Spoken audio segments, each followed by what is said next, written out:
일정가로 오늘부터 약 한 2년 동안 100회를 진심법문을 진행할 예정입니다. 그리고 법문에 앞서서 이 진심법문이 어떠한 법문인지 간략하지만 말씀을 좀 드리고 진행을 할까 합니다. 이 진심법문이라고 하는 것은 참나의 불성을 깨치게 하는 법문입니다. 우리 마음은 본성과 또 마음이라고 하는 두 가지의 몸은 하나지만 바탕과 이 작용이 두 가지인 어떤 그러한 아주 신통묘용한 그런 마음을 가지고 있는데 그 마음의 본체와 마음의 작용이 상당히 어려워요. 그래서 거기에 대한 정확한 이해를 할 수 있는 시간을 갖기 위해서 진심법문이라고 얘기를 했고, 우리의 마음의 본성인 바탕은 움직임이 없고 항상 평등하고 항상 진여이고 일심이지만, 그러나 그 본성에서 작용되는 마음은 너무나 다양한 마음의 변화작용이 일어나기 때문에 어떤 것이 내 마음이고 어떤 것이 내 마음이 아닌지를 구별하기가 상당히 어렵기 때문에, 그래서 거기에 대한 부분을 집중적으로 법문하는 것을 이렇게 진심법문이라고 얘기를 할 수가 있습니다. 물론 이제 큰 스님들께서 상당법문을 하시는 것도 진심법문이 이제 원칙이 맞겠지만, 제가 하는 것은 상당법문에 해당되는 어떤 진심법문보다는 불자들의 이해를 도와주는 어떤 그러한 설법 위주로 100일 진심법문을 진행을 할 생각입니다. 그리고 진심법문을 하는 시기와 기간은 매주 토요일 11시에 봉행되고, 오늘을 시작으로 앞으로 한 2년 정도 이렇게 100회를 할 예정입니다. 그리고 진심법문의 핵심 주제는 한마디로 식심견성입니다. 마음을 바로 알아서 성품을 보는 것이다. 옛날 오종인 대사께서 식심, 마음을 알고 견성, 성품을 보는 것은 불지다, 부처님의 경지라고 했습니다. 우리 성가의 기치는 직지인심 견성 성불입니다. 그렇기 때문에 직지인심 견성 성불의 기치에도 합당할 수 있는 그 말이 식심견성이라고 할 수 있는데, 어쨌든 이 진심법문을 통해서 마음을 바로 알게 하고, 그리고 본인들이 가지고 있는 본래의 성품을 만날 수 있고 개합할 수 있는 어떤 그러한 보조적 역할을 하는 법문 자리이기 때문에, 그래서 핵심 키워드는 식심견성이라고 할 수 있겠습니다. 그리고 진심법문을 위한 이 중요 경전 텍스트들은 법화경을 중심으로 하고, 그리고 대성경전과 소성경전을 아우르겠습니다만, 특히 마명본사리의 논설라고 할 수 있는 대성기실론을 기반으로 하고, 그리고 또 도낭본 육조당경을 근본으로 하고 있습니다. 이 대성경전과 조사님들어로 그 다음에 육조당경, 대성기실론 이것을 아우르면서 또 첨언할 수 있는 것은 이제 산성이 10년간 산속에서 이 무문관 수행을 통해서 선정 속에 체험했던 그러한 선정의 경험들을 이렇게 같이 아울러서 진심법문을 보조해서 나갈 생각입니다. 이렇게 해서 이렇게 앞으로 100일 동안 진심법문이 펼쳐지겠습니다만, 아직까지는 미흡한 부분이나 부족한 점이 많이 나올 수도 있습니다. 그런 나올 점이 있겠지만, 그런 점들도 여러분의 크신 사랑으로 넓게 이해해 주시고, 또 많은 지지와 격려, 사랑이 필요하니까 여러분 적극적인 지지 부탁드립니다. 그리고 앞으로 이 BTN 방송을 많이 시청해 주시면 고맙겠습니다. 특히 이 대풍 번각 스님의 진심법문을 더욱더 시청해 주시기를 다시 한번 부탁드리겠습니다. 오늘 주제는 중생과 부처는 무엇이다는가? 중생과 부처는 무엇이다는가? 우리 이 중생이라는 말을 많이 써요. 아이고 이 중생아 참 많이 씁니다. 근데 이 중생이라는 말을 우리가 어릴 때부터 많이 들은 얘기가 되다 보니까 아주 편해졌어요. 머슴을 보고 머슴이라 부르니까 머슴이 더 이상 자기 운명은 머슴인 줄 알듯이 우리가 어릴 때부터 중생아 듣다 보니까 우리가 이미 중생인 줄 알다 보니까 중생의 모습을 벗어나지 않으려고 그래요. 그래서 정말 이 중생이라는 의미가 어떤 의미를 가지고 있고 그리고 이 중생이라는 것이 도대체 왜 중생이 됐는지 이런 부분을 정확하게 느껴야 될 것 같아요. 그렇지 않으면 이 중생의 모습에서 벗어나려고 하지 않을 거라는 거죠.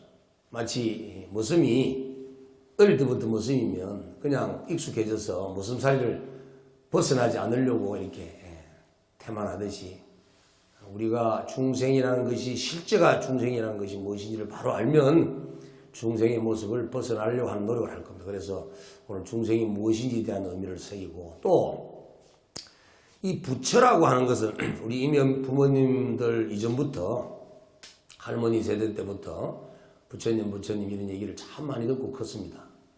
그래서 삶을 살아가다가 이렇게 어려운 일에 봉착을 하면 아이고 부처님 관세음보살님 하고 이렇게 한숨 섞인 이런 얘기를 하면서 부처님께 매달리는 그런 걸 우리가 많이 봤습니다. 그래서 그 아이고 부처님 하는 그 말 속에는 부처님에 대한 어떤 그런 그리움도 있겠지만 무엇보다도 지금의 어려운 상황, 현실적으로 괴롭고 고통스러운 이 부분을 이 부처님께서 이렇게 해결해 주시리라고 하는 그런 기대감이 있는 그런 이 아이고 부처님 하는 의미가 있지 않나 이런 생각이 듭니다. 자, 그렇다라고 봤을 때 진짜 부처님께서는 우리의 고통을 이렇게 해결해 줄 수 있을까? 우리의 힘들고 어렵고 고난 이런 부분들을 부처님은 정말 이 전지전능하게 이걸 해결해 줄 수 있는 분인지 이 부처님에 대해서도 우리가 정확한 자각이 필요하다는 겁니다.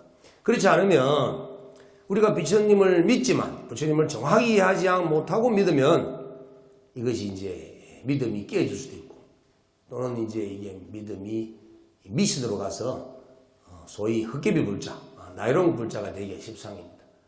그래서 내가 믿는 불교가 정말 불교인지 아니면 미신인지를 바로 잡기 위해서는 부처님이 무엇인지 정확하게 이해해야 됩니다. 그래서 오늘은 중생과 이 부처가 무엇이 다른지 이러한 주제를 가지고 설명을 해드릴까 합니다.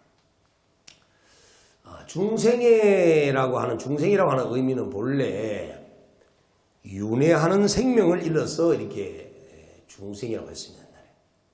옛날 그 구마라집이라고 하는 최고의 역경가가 중국에 오기 이전부터 윤회하는 존재를 이미 이제 중생이라고 표현을 했는데, 근데 이 중생은 원래 불교 용어가 아니에요.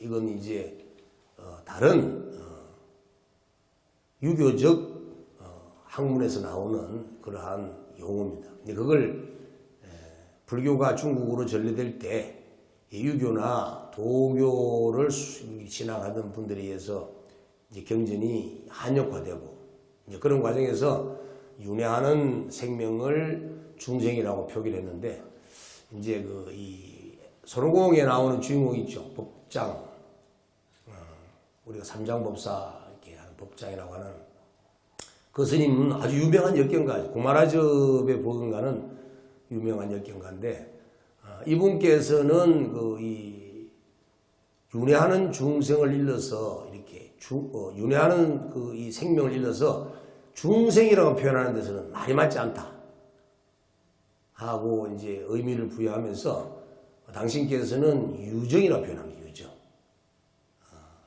마음이 있다. 뜻이 있다.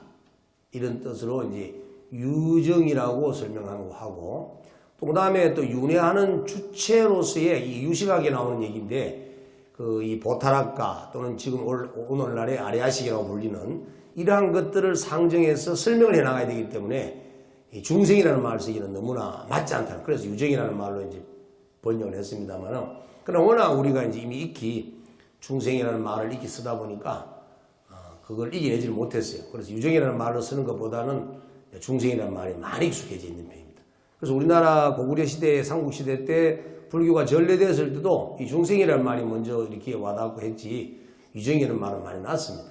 이게 이제 사뜨바라고 하는 말을 쓰죠. 우리 보살이라고 할 때 보디 사뜨바라고 하면 사뜨바가 이제 중생이라는 뜻이고, 이 삼라만상 속에, 이 우주 법계 속에 삼계 사생으로 육도 윤회하는 중생 모두를 일컬어서 중생이라고 합니다. 다시 말씀드리면 삼계라고 그러면은 욕계, 색계, 무색계가 있죠. 욕계, 색계, 무색계, 삼계. 그 다음에 사생은 태로 태어나는 거, 알로 태어나는 거, 습기에 의해서 태어나는 거, 그 다음 변화에서 태어나는 거. 그래서 태란, 습파라고 하는 사생, 사람의 생명을 얻을 때 모습을 갖고 나오는 모습들이, 또 인연법이 이제 태로 태어나는, 우리는 태로 태어났죠. 이제 닭 같은 경우는 이제 알로 태어납니다. 새도 그렇고, 그래서 그건 알로 태어나는. 그 다음에 이제 습기에서 나타나는 또 이제 생명들이 있죠. 그 다음 화생하는 생명들도 있고. 이렇게 해서 이제 이렇게 사생으로 해서, 그 다음에 육도로 윤회를 합니다. 지옥, 아기, 축생, 수라, 인간, 천상. 이렇게 이제 6가지 세계로 나아가는, 이걸 총칭해서 이제 3계, 4생, 6도의 일체 중생이라고 얘기하는 거예요. 그러니까 이제 모든 우리가 기어다니는 미물부터 시작해서 날아다니는 모든 곤충, 걸어다니는 사람까지 모든 생명이 있는 존재를 통틀어서 중생이라고 표현한다는 거죠. 근데 불교에서 중생이라고 할 때는 사람의 일단은 많이 좀 제한식입니다.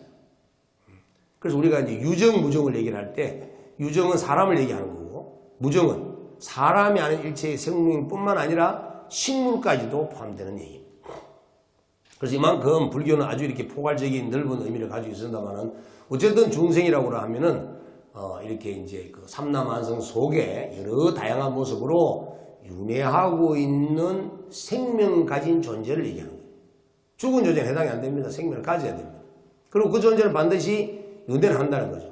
이 삼라만상이라고 하는 우주 법계를 이제 불교에서는 전문적인 용어로 이제 기세간이라고 합니다. 기세간. 그는 중생이 그 세계를 의지해서 산다는 거죠.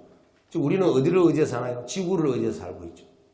지구는 태양계를 중심으로 이렇게 돌아가고 있고, 이렇듯이 뭔가 중생이 살아가기 위해서는 그 살아가는 세계가 있는 거예요. 그 세계를 이제 기세간이라고 그러고, 다른 말로 삼라만상이라고 그러고, 다른 말로 또 우주법계라고 합니다. 어쨌든 이런 우주법계, 삼라만상, 이 기세간을 바탕으로 해서 생명을 가지고 계속 윤회의 삶을 살아가고 있는 일체의 생명을 일러서 중생이다. 그러니까 사람을 일컬어서 중생이라 한다면 생명을 가진 존재로서 윤회를 한다는 전제가 있는 거예요. 그런데 윤회는 우리의 자율적 의지와는 관계없이 업력에 끌려서 윤회한다는 거예요. 이런 걸 보고 이제 중생이라고 합니다. 내 마음대로 내가 원해서 자유롭게 내가 원하는 세상에 나아갈 수만 있다면 중생이 아니죠. 일단은 업력에 끌려가지 않기 때문에. 또 그 다음 두 번째, 윤회하지 않는다면 내가 중생이 아닌 거예요. 이해되세요? 또 생명을 가지고 있지 않으면 중생이 아닌 거예요. 그래서 지금 우리는 생명을 가졌어요. 뭘로? 사람이라고 하는 생명체를 가지고 있다는 거예요. 그러니까 이미 중생세계에 들어왔죠. 생명을 가진 생명체로서의 삶을 살아가기 때문에 우리는 생로병사를 할 수밖에 없고, 생로병사를 하다 보니 또다시 윤회의 삶의 굴레에 들어갈 수밖에 없는데, 거기에는 반드시 어떤 원리에서 윤회를 한다는 거예요. 그래서 윤회는 왜 하게 되느냐 하면 아레아식이 있기 때문에. 아레아식은 왜 있게 되냐면 무명 때문에 있는 겁니다. 무명 때문에. 자, 이제 여러분 여기서 하나를 또 이해하고 가셔야 될 부분인데, 우리의 본성은 진여의 참모습이기 때문에, 진여라고 하는 것은 진리 그대로라는 거예요. 진여의 참모습이기 때문에 본래 생멸이 없습니다. 나고 멸하는 게 없고 변화가 없고 부동이에요. 전혀 이렇게 일체 변화가 나타날 수가 없습니다. 이런 마음이, 이런 본성의 마음이 어느 순간에 바람이 불면 파도가 일듯이 한 생각이 일어나는데, 이 생각이 일어나는 것은 이 진여 본성을 알려고 하는 생각이 일어나는 거예요. 진여 본성이 진여 본성을 알려고 하는 생각이 일어났다는 얘기는 진여 본성이 진여 본성인 줄 모르니까 생각이 일어난다는 거예요. 이걸 불각이라고 합니다. 불각. 깨치지 못한 마음이라는 거죠. 그리고 우리가 가만히 있으면 진여 본성이 그대로예요. 지금 여러분 한번 한 소씩 해보세요. 여기서. 지금 이렇게 짱 하면은 아무런 마음이 동하지 않는데 갑자기 쓸데없이 어떤 바깥을 보는 과정에, 어떤 소리를 듣는 과정에 냄새를 맡고 맛보고 감촉하는 중에 그걸 보는 놈은 누군가 싶어 찾아요. 괜히 쓸데없이. 찾는 마음이 일어난다는 얘기는 이미 본성의 자리에서 벗어난다는 거예요. 본성이 본성인 줄 안다면 찾을 일이 없는데 본성이 본성을 알지 못하니까 찾으려고 하는 거예요. 그래서 중생심으로 마음이 만들어져 버리는 겁니다. 그러다 보니까 진여 본성이 진여 본성임을 모르고 찾으려고 하는 마음이 일어나서 본성이 흩어져 버린 상태가 돼요. 그래서 이 진여 본성의 마음이 부처와 똑같은 진여 본성의 마음이 변해버렸잖아요. 변해졌지만 그 속에는 진여 본성이 같이 가지고 있잖아요. 숨겨져 있잖아요. 그래서 열애장이라고 하는 거예요. 열애장. 열애가 숨겨져 있다. 그리고 진여 본성이 진여 본성을 찾으려고 하는 그 하나의 마음에 때문에 열애장이 되어버리는 거예요. 이 열애장의 상태에서 계속 마음이 자꾸 찾으려고 하고 분별하려고 그러고 이런 생멸하는 마음을 계속 일으켜버리니까 거기에 따르는 집착과 분별망상의 습기가 쌓이기 시작합니다. 그 마음에. 그래서 그 습기들이 계속 쌓여서 이제 아레야식이라고 하는 윤회의 종자가 되어버리는 거예요. 지금 이 순간에도 우리가 한 생각도 일으키지 않는 생멸 없는 부동의 마음이 되어버리면 윤회는 벗어나 버립니다. 그런데 지금 이 순간에도 우리가 뭔가를 자꾸 찾으려고 하고 알려고 하고 하는 생멸하는 마음을 일으켜버리면 우리는 윤회는 따놓은 당상이다. 반드시 윤회를 해야 된다. 그래서 이런 나의 진여 본성의 마음이 뭘 찾으려고 하는 마음이 일어나는 이런 상태의 어리석음을 일러서 무명이라고 한다는 거예요. 그래서 결국은 우리의 청정한 진여 본성은 이와 같은 무명 때문에 계속 생멸하는 분별망상이 일어나기 때문에 그래서 업이 쌓이고 그 업에 따르는 작용력에 의해서 그래서 업력이라고 그러죠. 그 업력에 의해서 윤회를 하게 되고 그 윤회를 하되 그 업력의 정도에 따라서 3계로 4생의 모습으로 6도 세계로 이렇게 다양하게 윤회를 하게 되는 겁니다. 그래서 결론적으로 우리 중생이라고 하는 그 의미 속에는 이미 무명이라고 하는 어리석음의 장애 때문에 나의 청정한 진여 본성이 윤회하는 실체로 변화되었다는 거예요. 이해가 되시나요?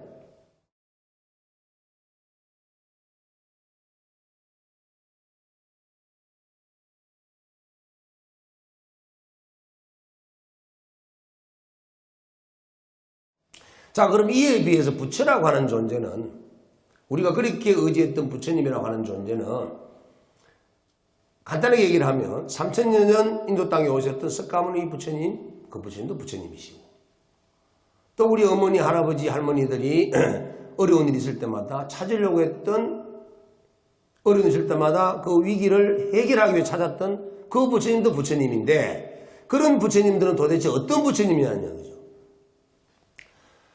여기 진심본문에서 얘기하고자 하는 부처님은 과거 인도 땅에 오셨던 석가모니 부처님을 얘기를 하고 또 우리들의 소원 성취를 해줄 수 있는 전지전능한 다른 종교에서의 절대적 존재로서의 부처님을 얘기하지는 않습니다.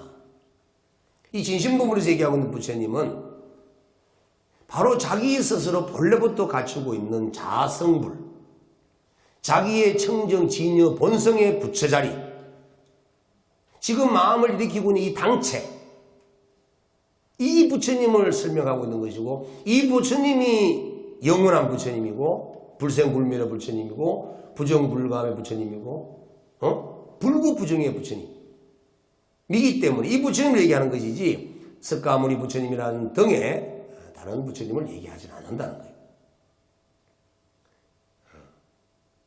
그래서 이 부처님은 바로 무명의 업식 바람이 불기 이전에 당체, 뭔가 찾으려고 하는 마음이 일어나기 이전의 당체, 윤회를 전혀 하지 않는 당체, 생명이니 생명체니 이 생명체니 저 생명체니 이러한 생명의 모습을 갖지 않는 당체, 그 근본 자리를 일러서 여기서는 부처님이라고 하는 겁니다. 그런데 그 부처님은 이미 우리 중생의 마음 바탕에 그대로 가지고 있다는 거예요. 비유를 한다면 우리가 무명업식이 일어나서 중생의 마음이 일어나서 습기가 쌓여서 윤회하는 실체가 되어서 윤회를 하는 그런 중생이 되었다면 그 중생의 그런 모습들을 우리가 마치 거름, 오염 덩어리라고 표현한다면 진여 참 본성은 만약에 여의주라고 표현합시다. 그 여의주에게 너무 오랫동안 사여져 있는 오물덩어리가 꽉 끼어서 오물덩어리로만 보였던 그 덩어리가 그 속을 파보니 그 속에는 여의주가 있더라는 거예요. 그런데 그 여의주는 아무리 천년만년이 아니라 수억건만년의 세월이 오물 속에 있다 하더라도 그 여의주는 한 번도 바뀌지 않고 변하지 않습니다. 그 여의주를 둘러싸고 있는 오염덩어리만, 그릇만 제거하면 항상 언제나 또 오염덩어리를 가지고 있는 채라도 여의주는 항상 여의주라는 거예요. 그처럼 우리의 진여 본성이라고 하는 자성불은 우리가 아무리 욕을 하고 짜증을 내고 중생의 마음을 내고 있는 중이라도 전혀 때묻지 않는 상태에서 그대로 여의하게 빛이 나고 있다는 겁니다. 이처럼 이러한 부처님은 이와 같은 모습으로 이와 같은 작용 없는 작용 속에서 항상 떠나지 아니하고 나와 함께 온 누리에 가득해 있는데도 불구하고 우리는 그것을 보지 못하고 있기 때문에 보려고 하는 마음이 일어나서 중생이 되어버리는 거예요. 자, 그러면 중생과 부처의 차이를 대충 이해되시나요? 그러니까 중생과 부처는 결국은 한 몸이죠. 한 몸. 당체가 하나니까. 한 모습에서 한 생각이 일어나서 중생이 되어버리고 한 모습에서 한 생각이 일어나지 않은 그 상태는 부처니까 같은 몸이라. 그래서 암경에 마음과 부처와 중생은 차별이 없다. 똑같다. 그 대성기실론에서 본래 우리의 마음은 부처와 똑같은 진여의 본성과 중생성을 함께 가지고 있는 존재이기 때문에 그래서 일심이문으로 표현하고 있습니다. 일심은 진여 본성이고 일심에서 이문으로 나눠지죠. 하나는 열애장이고 아까 얘기했죠. 청정 본성이 무명심이 일어나는 바람에 열애장이 되어버렸다고. 그리고 이제 무명을 계속 일으키는 아레아식의 마음이 있으니까 이 두 가지가 한 마음이라는 거죠. 그래서 한 마음을 일심이라고 합니다. 그 일심은 우리 모든 중생의 마음 밑바닥에 누구나 가지고 있는 겁니다. 그래서 여러분의 일심과 나의 일심과 일체 생명이 있는 모든 존재의 일심은 똑같나요? 아니나요? 안 같나요? 똑같을 수밖에 없죠. 그래서 그 일심은 평등한 겁니다. 차별이 없어요. 그래서 일심은 평등하고 평등한 차별이 없기에 평등해서 차별이 없기에 그걸 진여라고 하는 거예요. 그것이 바로 우리 중생 모두가 누구나 가지고 있는 자성불이라는 겁니다. 본래 자기의 청중부라는 거예요. 자기 부처라는 겁니다. 이 부처를 놔두고 어디서 부처를 찾을 것이냐는 거죠. 밖으로 찾을 것이 아니라 자기 내면 속으로 찾아야 됩니다. 자기가 본래 가지고 있는 부처님을 찾아야 됩니다. 자기가 본래 가지고 있는 부처님을 찾으려고 하면 바깥으로 나가면 안 돼요. 바깥이라고 하는 저 문을 열고 밖으로 나가는 것이 아니고 요 눈 밖으로 나가면 안 되고 귀 밖으로 나가면 안 되고 코 밖으로 나가면 안 되고 맛의 입의 밖으로 나가요. 감각의 밖으로 나가면 안 된다. 그 생각 밖으로 나가면 안 된다는 거예요. 그래서 우리는 이러한 육근이라고 하는 감각기관의 문을 닫아버리고 바깥을 향하던 마음을 회광반조시켜서 안으로 되돌려서 요동치는 마음을 그대로 들여다보면 어느 땐가 요동치지 않는 자기의 진여 본성이 그대로 드러나는 상태가 오는데 이때 견성을 할 수 있다는 거예요. 견성은 성불이에요. 견성을 하고 본성을 본다는 것은 바로 부처를 이룰 때입니다. 왜냐하면 지금 여러분들이 본다라고 하면 뭘로 보나요? 눈으로 보죠. 눈으로 볼 수 있는 성품이 아니기 때문에. 또 마음으로 본다라고 하면 마음도 의근이죠. 의근. 안이비 설신이 중에 의근에 해당되잖아요. 그러니까 의식으로 보는 게 아니라는 거예요. 볼 수가 없어요. 성품이기 때문에. 왜냐하면 육군으로 볼 수 없다고 그랬으니까. 그래서 마음으로 볼 수 없는 본성이기 때문에 본성을 봤다는 얘기는 감각기관을 돼서 보는 것이 아니라 이미 본성의 자리에 되돌아갔다는 얘기예요. 그래서 본성의 자리로 되돌아가게 되면 그 본성의 자리라는 것을 알게 됩니다. 이걸 암이라고 해요. 암. 그리고 이걸 한문으로는 알지자 써서 지라고 씁니다. 이 지를 지혜라고 합니다. 그래서 우리가 감각기관을 통해 가지고 눈을 통해서나 또 눈동의 오감을 통해서나 또 우리의 생각을 통해서 나의 본성 자리를 보려고 한다면 말이 안 되는 거예요. 그래서 금강경에 나를 모습으로 형상으로 보고자 하는 자나 나를 음성으로 듣고자 하는 자는 사도를 행하는 자다. 결코 열애를 볼 수 없을 것이다. 부처를 볼 수 없을 것이다. 그래서 부처는 구해서 얻어지는 것이 아니라는 겁니다. 찾아서 만나지는 것이 아니라는 겁니다. 찾으면 찾을수록 더 천리말리 멀어져 버리고 구하려고 하는 마음이 있는 상태가 되면 구하는 마음이 있을수록 더욱더 암흑 속으로 빠져버립니다. 구해서 얻어지고 찾아서 얻어지고 만들어서 만날 수 있는 부처라면 그 구함이 없으면 깨어져 버릴 것이고 찾는 바가 없어지면 사라질 것이고 만듦이 없으면 그 부처는 없어질 거라는 거죠. 그 유한적인 부처님이에요. 그거는. 마치 우리가 형상으로 만드는 불상을 망치로 깨뜨려서 없애는 것과 똑같은 거예요. 그래서 구하고 찾아서 만들어서 만날 수 있는 부처라면 반드시 사라진다는 겁니다. 그래서 구하고 찾아서 만들어서 볼 수 있는 부처님이 아니라 구하는 바 없고 찾는 바 없고 만드는 바 없이 저절로 만날 수 있는 그 부처라야만이 진짜 영원한 부처님이 될 수가 있다는 겁니다. 그런데 이 부처님을 우리가 보지 못하는 그 이유는 근본적으로 우리는 그 무명에 의해서 그 어리석음에 의해서 우리는 장애를 갖고 있다. 하나는 번뇌의 장애를 가지고 있고 하나는 지적인 장애를 가지고 있는 겁니다. 번뇌의 장애는 항상 마음이 요동을 치죠. 마치 바닷물에 바람이 너무 불어서 풍랑이 너무 일어서 파도가 너무 치니까 달도 안 비쳐요. 하늘에 뛰는 구름도 안 비쳐요. 그와 마찬가지로 우리 마음속에 이런저런 번뇌들이 너무나 많이 일어나기 때문에 제 법에 대한 실상을 비출 수가 없어요. 이걸 번뇌의 장애 때문이라고 하는 겁니다. 또 지적인 장애는 이걸 소지장애라고 하는데 내 마음속에 꼭 나가 있는 것 같아요. 자아가 있는 것 같아요. 보이는 대상은 남이고 보이는 대상 말고 요 지금 보고 있는 요놈은 꼭 남인 것 같아. 이런 착각이 자꾸 생겨요. 이래서 아집이 생기고 악인이 생기고 아상이 생기는 거예요.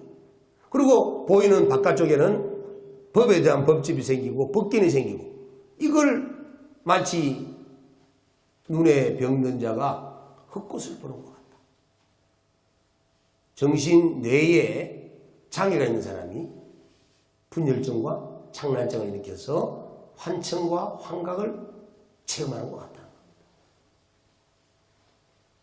그래서 우리는 이와 같은 지적인 장애가 있기 때문에 자꾸 나라고 하는 악연을 내면서 일체 존재가 있다라고 하는 이런 악연과 법견의 정신적 질환 정세가 일어나기 때문에 우리는 모든 존재에 대해서 있는 대로 보지 못한다는 겁니다.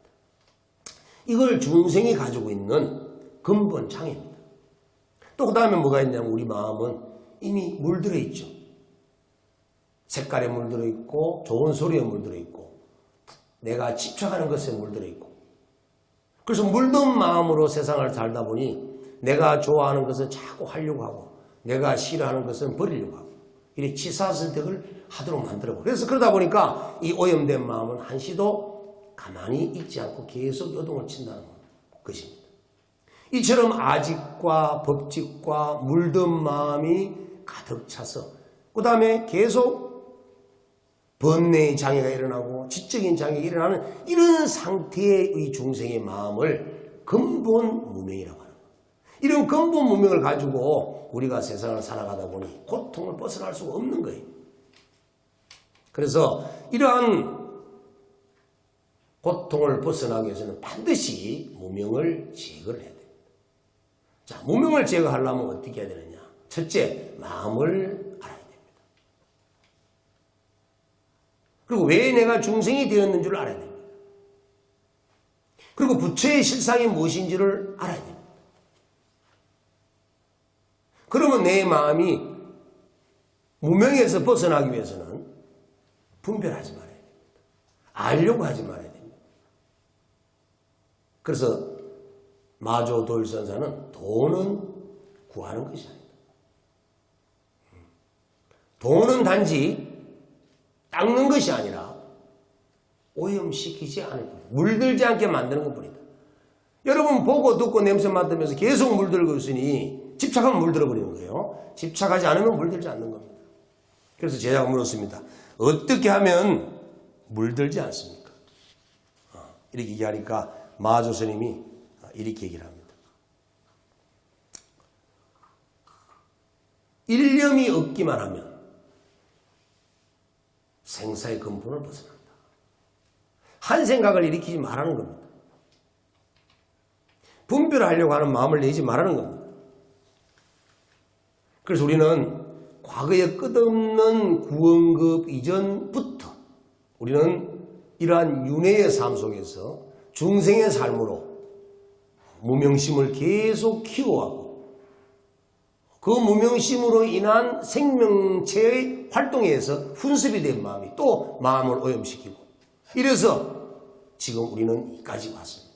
이제 여기서 우리 마음 바탕 깊숙이 감춰져 있는 나의 본성의 참 부처님, 참 나를 회복시키는 길은 분별하지 않고 집착하지 않고 마음을 요동치지 않게 한 생각을 멈추는 겁니다. 찾으려고 하는 생각도 구하려고 하는 생각도 없이 한 생각이 그대로 멈췄을 때 그 자리는 바로 억건만연의 무명이 제거된 진여본성의 청정한 자성의 반야지혜가 그대로 온 우주법계를 비추고 있습니다. 자, 우리 모두는 이와 같은 가르침을 믿고 따라서 실천해야 합니다. 이제 분별 내지 마시고 나는 중생이라는 생각도 들으면 들었고 알면 알수록 빨리 벗어나려고 노력해야 됩니다. 왜 내가 오염덩어리 속에 살아야 됩니까? 오염덩어리 속에 감춰져 있는 여의주로서 살아야 되죠. 중생으로 사시지 마시고 부처님으로 사시길 바랍니다.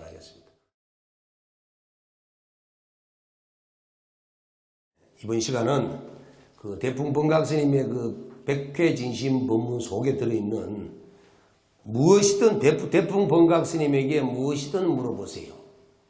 이 제목입니다. 그래서 매 진심 법문 때마다 이제 불자 여러분들이 질문한 내용 중에서 두 가지를 골라서 제가 이제 대답을 해드리는 시간입니다. 무엇이든지 물어보시면 됩니다. 그래서 여러분들이 앞으로 궁금한 사항이 있으면 무엇이든지 접수를 해주시면 제가 대답을 해드리겠습니다. 앞으로 이제 BTN 시청자 여러분들 중에서도 궁금한 사항이 있으면 이 진심법문을 하는 법사 대풍스님에게 질문을 제출해 주십시오. 그러면 성실히 답해 드리겠습니다. 오늘은 이제 먼저 접수된 질문 중에 두 가지를 설명하도록 하겠습니다. 자, 첫 번째 질문. 저는 28세 때부터 리어카로 장사를 시작하여 이제는 조그만 가게를 장만하고 생계를 유지하고 있는 50대 초반의 가장입니다. 지금까지 우리 가족을 위해 옆도 뒤도 돌아보지 않고 오직 앞만을 보며 열심히 살아왔습니다. 교회나 절에 갈 시간에 한 푼이라도 더 벌어야 하는 것이 저의 현실이었습니다. 이렇게 열심히 살아왔는데 그러나 가난은 벗어나고자 노력해 왔지만 현실은 똑같습니다. 어쩌면 요즘은 더 힘든 것 같습니다. 아무런 희망도 보이지 않습니다. 무지하고 돈밖에 몰랐던 저도 부처님을 믿으면 삶이 행복해지고 가난을 벗어날 수 있을까요?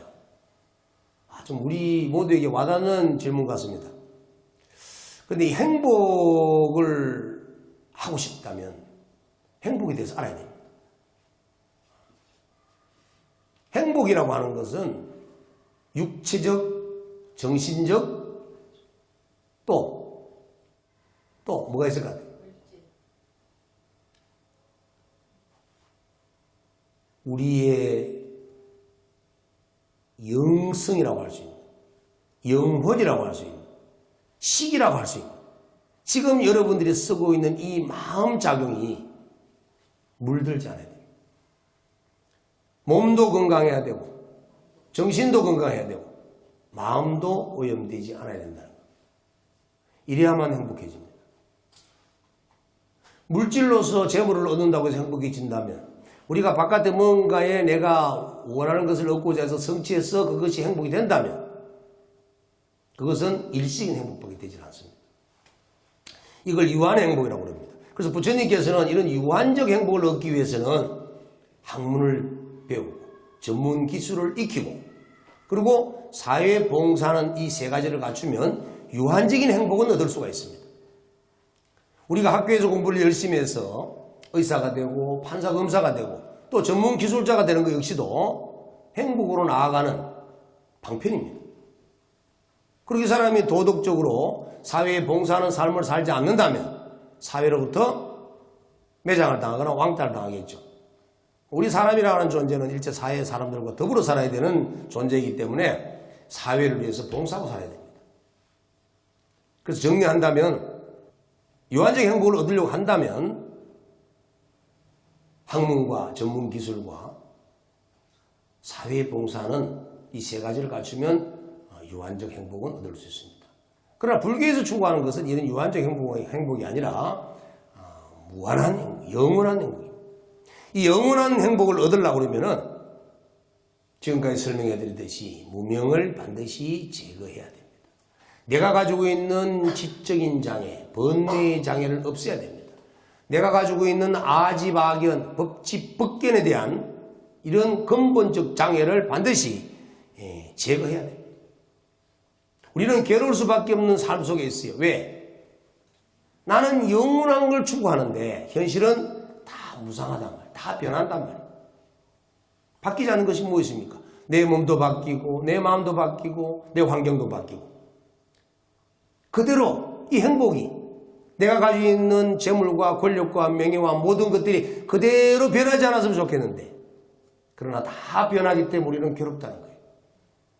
그러려고 그러면은 모든 것은 이 변하는 그 속에 변하지 않는 참된 진리를 깨치야 하는 겁니다.